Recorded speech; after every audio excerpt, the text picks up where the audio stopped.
As part of a grand plan to give hope to Almajiris and other out-of-school children in the country, Nigeria's First Lady Oluremi Tinubu has called for a reform of the Almajiri education system, starting with proper registration of those who operate the schools. She made the call while granting audience to the Executive Secretary of the National Commission for Almajiri and Out-of-School Children in Nigeria, Dr. Mohammed Sani Idris, and his team in her office at the Villa. State House correspondent Adeniyi Taiwo reports.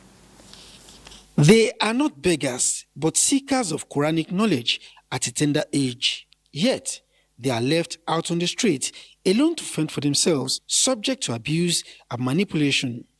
Their growing number, said to be about 30 million, is a national concern, which the National Commission on Almajiri and Out-of-School Children is seeking collaboration to address.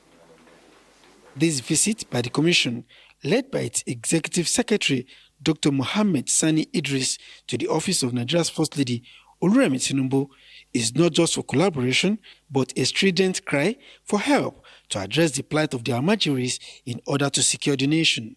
To achieve this, the First Lady emphasizes the need for proper registration of both the students and those who run the schools. Even people who go to regular school, they are being abused if they fall into wrong hands. But how do we now start with all those imams that are housing these children? They have to be registered. And also put laws in place so that all these Nigerian schools are registered. So that's how we can know the number. She says the alternative high school for girls and its increasing impact is a model that can inspire effective Almajiri education system. You have to take one first and make sure that it's working. You put all the resources there, make sure it is working so it becomes a reference point. The imam can have his own house.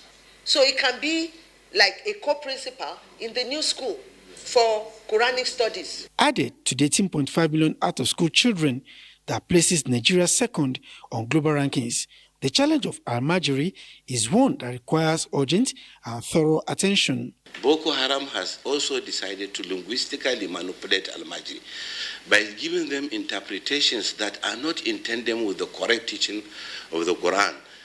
We are going to open a school in the next 3 or 4 days in Kaduna, where we will bring those memorizers of the Quran, give them the ability to understand Arabic so that they will develop linguistical immunity against any ideology that is foreign. We will also give them English so that they will be able to contribute to the development of the GDP of this country and the growth of the country.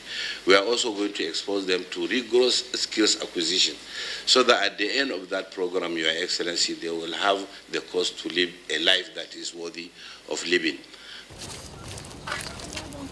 Away from our meeting, the First Lady kept her promise to the National Council for Women Societies in Nigeria with a donation of a 14-seater jet mover passenger bus to the council on behalf of RHI. When you came the last time, we thought that, we have to bless you this to start a new chapter of your life.